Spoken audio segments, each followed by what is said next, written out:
Last time આપણે વિદ્યુત ક્ષેત્ર રેખાની લાક્ષણિકતા જોઈ ગયા। વિદ્યુત ક્ષેત્ર રેખાની છેલ્લી લાક્ષણિકતામાં વાત કરી કે જ્યાં ગીચતા વધારે હોય ત્યાં તીવ્રતા વધારે, જ્યાં ગીચતા ઓછી હોય ત્યાં તીવ્રતા ઓછી મળે।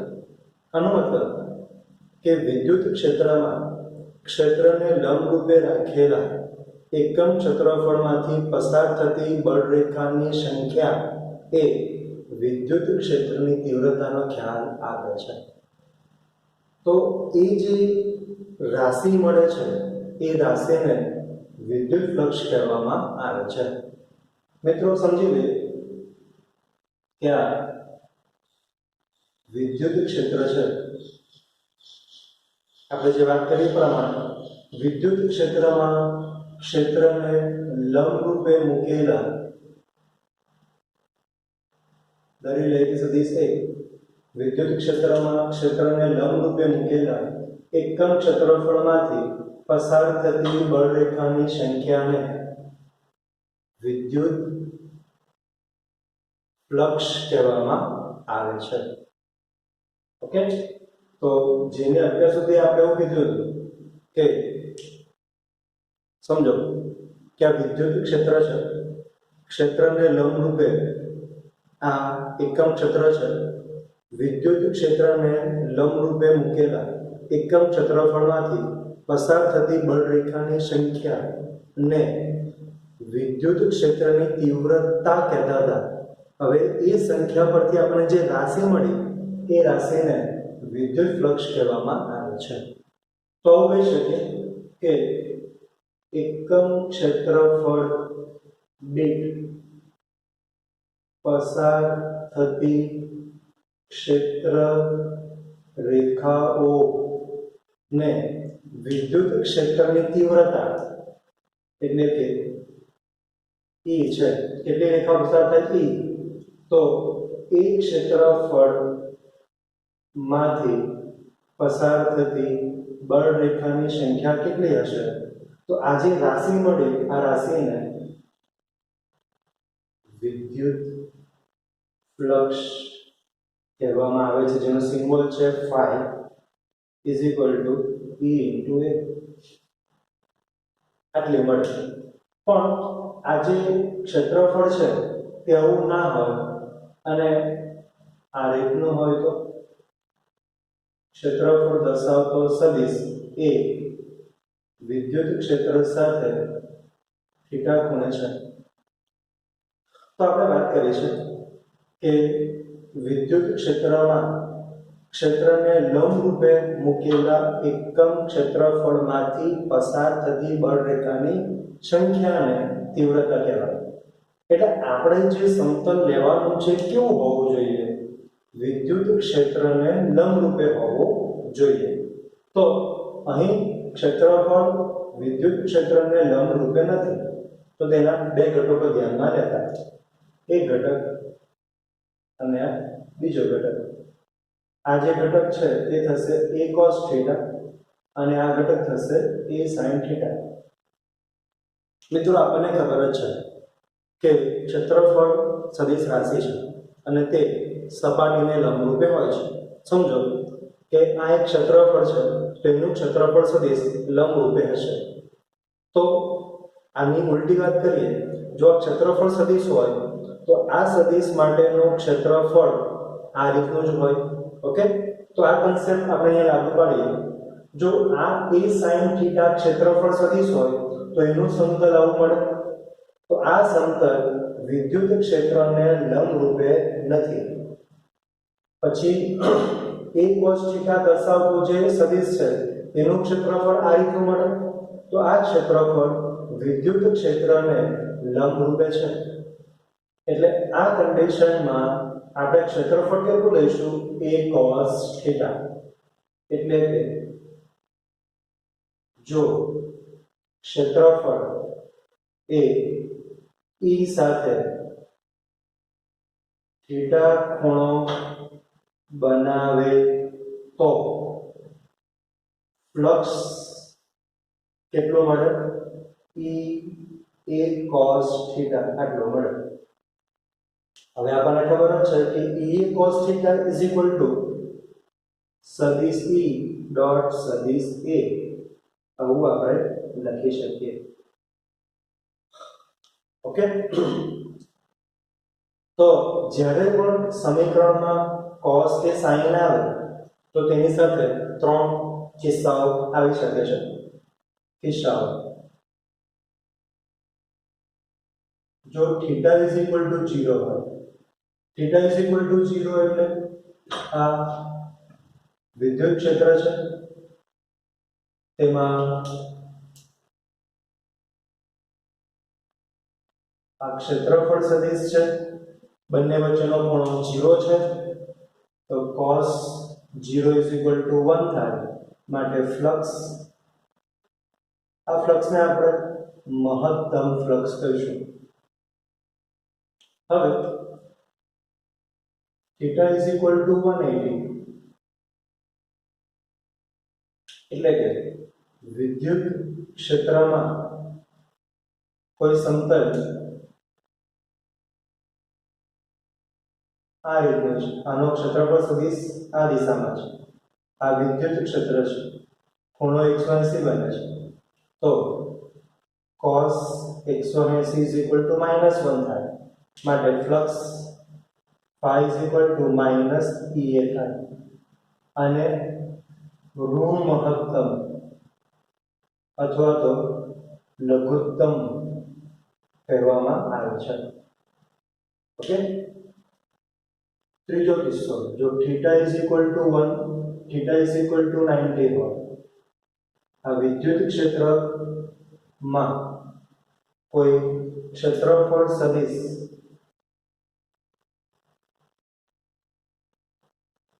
વિદ્યુત ક્ષેત્રને લંબ રૂપે હોય તો cos 90 is equal two 0, flux 0 મળે. કેવું મળે? શૂન્ય મળે. એટલે આ મહત્તમ છે, આ લઘુત્તમ છે, અને આ શૂન્ય છે. આ ધન મહત્તમ કહીએ તો આને ઋણ મહત્તમ કહેવાય. ઓકે, ફ્લક્સનો કન્સેપ્ટ ખ્યાલ આવી ગયો. હવે આ બધી જે વાત કરી એમાં આપણે વિદ્યુત ક્ષેત્ર સમાન લીધું, એમાં આપણે સમતલ પણ સમાન લીધું. જો સમતલ સમાન ન હોય તો, વિદ્યુત ક્ષેત્ર પણ સમાન ન હોય તો આવા કિસ્સામાં વિદ્યુત ફ્લક્સ કઈ રીતે શોધવું, તો તે જરા જોઈએ આપણે.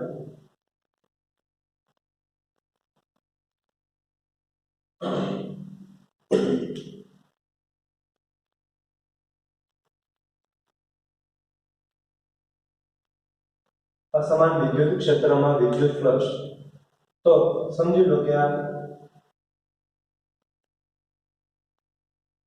અસમાન આકૃતિ જોઈને જ ખ્યાલ આવે કે આ અસમાન વિદ્યુત ક્ષેત્ર છે, તેમાં આ એક સમતલ છે.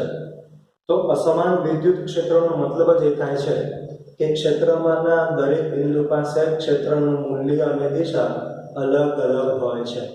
તો આપણે આ સ્થિતિમાં શું કરવાનું? આપેલા સમતલને અનેક સૂક્ષ્મ ખંડોમાં વિભાગીલો કરવાનો. એમાંનો એક સૂક્ષ્મ ખંડ ધ્યાનમાં લઉં છું. આ સૂક્ષ્મ ખંડને હું ડેલ્ટા Aj તરીકે દર્શાવું છું. આ સૂક્ષ્મ ખંડ એટલું બધું સૂક્ષ્મ છે કે તેની અંદરથી પસાર થતું વિદ્યુત ક્ષેત્ર સમાન લઈ શકાય. ધારો કે આ વિદ્યુત ક્ષેત્ર E જે છે તેમની વચ્ચેનો ખૂણો થીટા છે.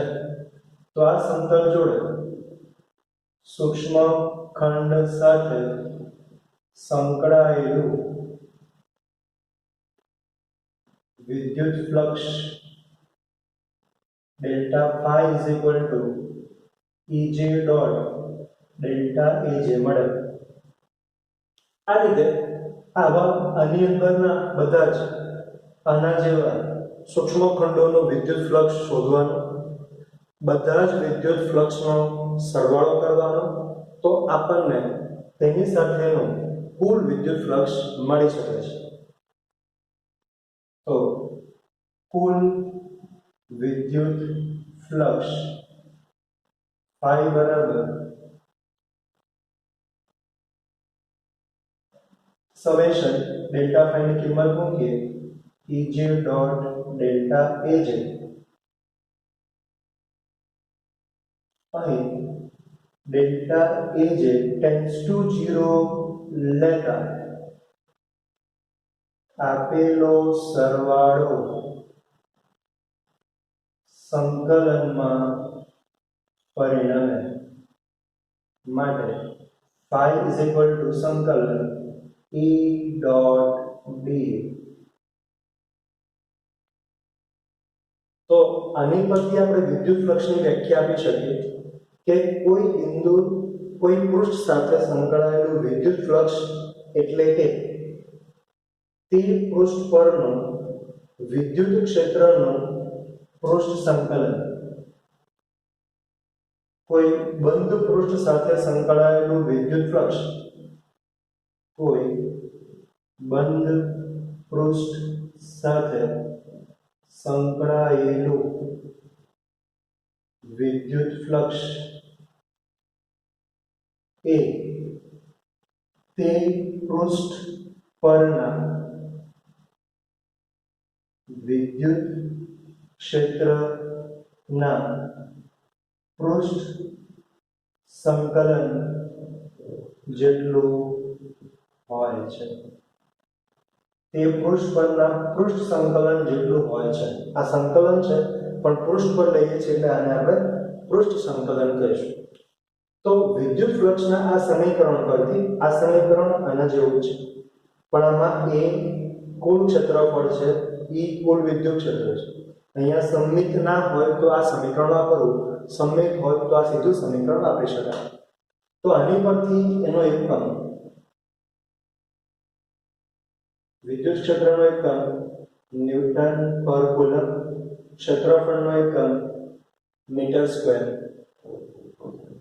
પારિમાણિક સૂત્ર ન્યૂટન બરાબર m1 L1 T-2, મીટર બરાબર L1 એટલે કે L2, કુલમ બરાબર A1 T1 માટે m1 L3 P-3 A-1 થશે.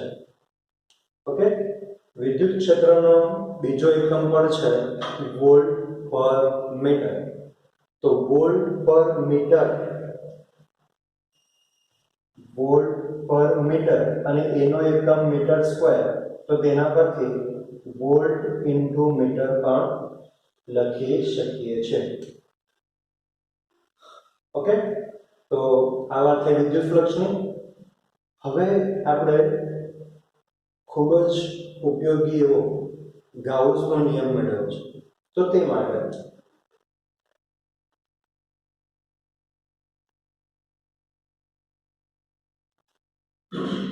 ગાઉસનો નિયમ સમજો કે આ એક ગોળો છે. ગોળાની ત્રિજ્યા r છે. ત્રિજ્યા r છે. તેની પરનો વિદ્યુત ભાર q છે. હવે q વિદ્યુત ભાર છે તો એનું વિદ્યુત ક્ષેત્ર આ રીતે ત્રિજ્યાવર્તી દિશામાં ત્રિપરિમાણમાં બહાર નીકળતું હશે. તો આપણે આ ગોળાકાર પૃષ્ઠ વડે ઘેરાતું ફ્લક્સ શોધવું છે. તો બિંદુવત વિદ્યુત ભારનું વિદ્યુત ક્ષેત્ર અસમાન હોય છે.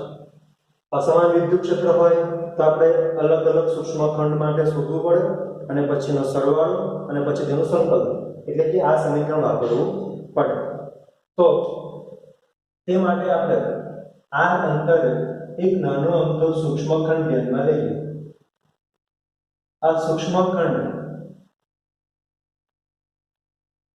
ડેલ્ટા A બરાબર ડેલ્ટા A r લઈએ. r ની દિશામાંનો એકમ સદિશ. આ q વિદ્યુત ભારના કારણે r અંતરે ત્રિજ્યા r છે એટલે આપણે r લખી દઈએ. q વિદ્યુત ભારના કારણે r અંતરે વિદ્યુત ક્ષેત્ર r અંતરે विद्युत क्षेत्र E is equal to k q upon r square into એકમ સદિશ r થશે। તો સૂક્ષ્મ ખંડ સાથે સંકળાયેલું ફ્લક્સ કેટલો મળશે? Delta phi is equal to E dot delta A k q upon r square delta A is equal to delta A into r r dot r is equal to 1 જે રીતે I dot r j dot j k dot k is equal to 1 થાય તેવી રીતે r dot r is equal to 1।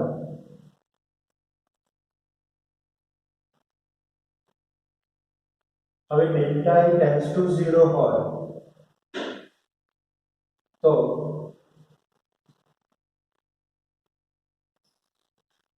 આપણને આવું મળે। તો કુલ flux phi is equal to સંકલન d phi ની કિંમત મૂકીએ k q upon r square into dA સંકલન k અચળ q અચળ r એટલે ત્રિજ્યા પણ અચળ બધું જ બહાર કાઢી લઈએ તો ફ્લક્સ k q ભાગ્યા r square સંકલન dA થશે। સંકલન dA એટલે અનુકૂળ ક્ષેત્રફળ k q ભાગ્યા r square ક્ષેત્રફળ થશે 4 pi r square। હવે સમીકરણમાં k ની કિંમત મૂકીએ 1 upon 4 pi epsilon 0 r square ગયા q ગુણ્યા 4 pi પણ જાય તો q upon epsilon 0 મળે। આ એક સમીકરણ મળે। આ phi એટલે કોઈ બંધ પૃષ્ઠ સાથે સંકળાયેલું વિદ્યુત ફ્લક્સ છે જે કેટલું મળ્યું? ઘેરાયેલા વિદ્યુતભાર અને શૂન્યાવકાશની પરમિટિવિટીના ગુણોત્તર જેટલું હોય છે। એટલે આપણે આવું લખી શકીએ કોઈ બંધ પૃષ્ઠ સાથે સંકળાયેલું વિદ્યુત ફ્લક્સ એ પૃષ્ઠ વડે ઘેરાયેલા કુલ વિદ્યુતભાર અને એપ્સિલોન 0 શૂન્યાવકાશની પરમિટિવિટી ના ગુણોત્તર જેટલું હોય છે। આ વિધાનને ગૌસનો નિયમ કહેવામાં આવે છે। ગૌસનો નિયમ શું છે? ઘેરાયેલો કુલ વિદ્યુતભાર અને શૂન્યાવકાશની પરમિટિવિટી નો ગુણોત્તર ફ્લક્સ જેટલો હોય છે। તો ગૌસના નિયમને આપણે આ બંનેની સરખામણી સ્વરૂપે દર્શાવી શકીએ જેને ગૌસના નિયમનું વ્યાપક સમીકરણ કહેવામાં આવે છે। ઓકે, આપણી પાસે વિદ્યુત ફ્લક્સના બે સમીકરણ છે 1 અને 2। બંને સમીકરણને સરખાવી દઈએ તો flux phi is equal to બંધ પૃષ્ઠ પરનું વિદ્યુત ક્ષેત્રનું પૃષ્ઠ સંકલન is equal to q ભાગ્યા એપ્સિલોન 0। અહીંયા હું સમેશન q લખું છું, ઘેરાયેલો કુલ વિદ્યુતભાર એટલે કે વિદ્યુતભારનો બેઝિક સરવાળો। હવે પ્રશ્ન એવો હોય કે ગાઉસનો નિયમ લખો, તો નિયમ લખો અને સમજાવો। તો નિયમ લખવાનો, નિયમ પછી આ સમીકરણ લખીશું, હવે સમજાવીશું। સમજાવવા માટે એક આકૃતિ ધ્યાનમાં લઈએ।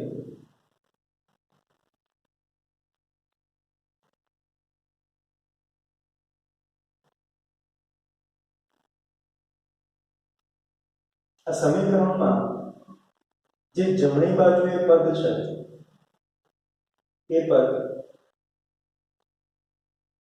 માત્ર બંધ પૃષ્ઠ વડે ઘેરાયેલ વિદ્યુતભારનો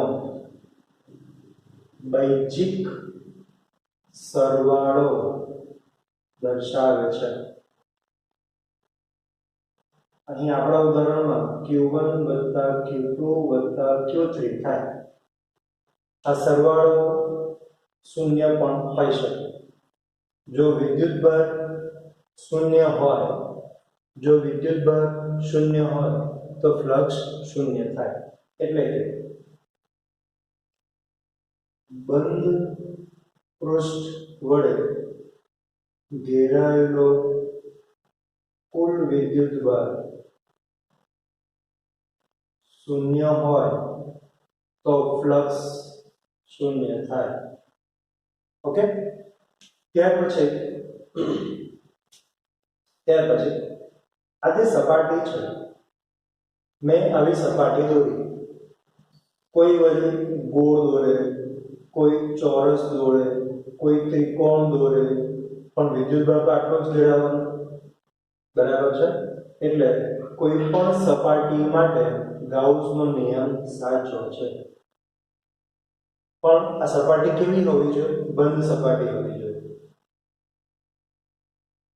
કોઈ પણ આકારની પરિમાણ વાળી બંધ સપાટી માટે આ નિયમ સાચો છે. ત્યાર પછી ડાબી બાજુએ જે વિદ્યુત ક્ષેત્ર છે E, આ E શું છે? તો કે પૃષ્ઠ વડે ઘેરાતા અને પૃષ્ઠની બહારના બધા જ વિદ્યુતભારોનું પરિણામી વિદ્યુત ક્ષેત્ર છે. પૃષ્ઠ વડે ઘેરાતા વિદ્યુતભારો એમનું વિદ્યુત ક્ષેત્ર આપણે લઈએ E1, E2, E3 અને પૃષ્ઠની બહારના વિદ્યુતભાર નું વિદ્યુત ક્ષેત્ર E4 અને E5. એટલે પૃષ્ઠની અંદર ઘેરાયેલો હોય કે પૃષ્ઠની બહાર વિદ્યુતભારો, એ બધા જ વિદ્યુતભારોના વ્યક્તિગત વિદ્યુત ક્ષેત્રનો પરિણામી વિદ્યુત ક્ષેત્ર દર્શાવે છે. એટલે કે આ E માટે વિદ્યુતભાર અંદર કે બહાર એ મેટર કરતું નથી, પણ સમેશન Q માં માત્ર અંદરનો જ વિદ્યુતભાર ધ્યાનમાં લેવામાં આવે છે. ઓકે, આ તો ક્લિયર છે. આગળ વધીએ. હવે મારે ગાઉસનો નિયમ જો વાપરવો હોય તો વિદ્યુતભાર ઘેરવું પડે, અને વિદ્યુતભાર ઘેરવા માટે આપણે એક પૃષ્ઠ ધ્યાનમાં લેવું પડે. આ પૃષ્ઠને ગાઉસિયન પૃષ્ઠ કહેવામાં આવે છે. ઓકે, વિદ્યુતભાર ઘેરવા માટે આપણે જે પૃષ્ઠ ધ્યાનમાં લઈશું આ પૃષ્ઠને ગાઉસિયન પૃષ્ઠ કહેવામાં આવે છે. તેના વડે સમમિત આકાર નું વિદ્યુત ક્ષેત્ર સહેલાઈથી શોધી શકાય છે.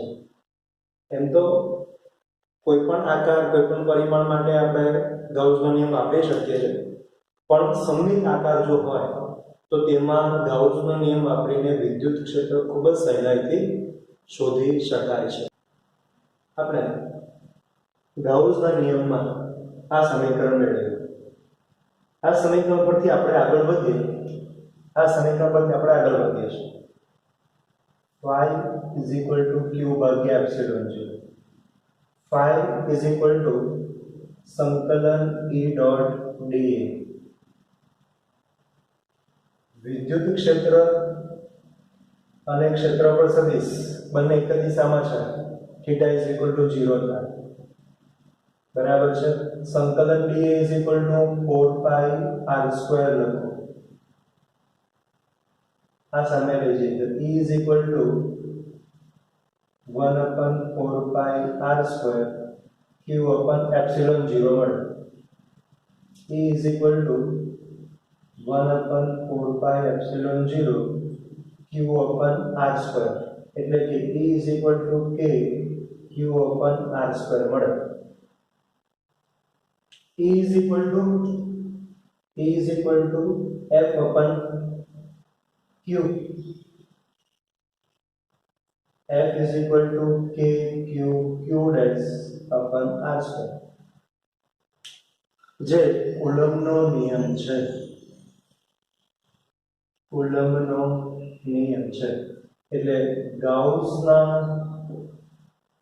નિયમ પરથી કુલમ્બનો નિયમ મેળવી શકાય છે. આપણે કામનો શું હતું કે કુલમ્બનો નિયમ વ્યસ્ત વર્ગનો નિયમ છે.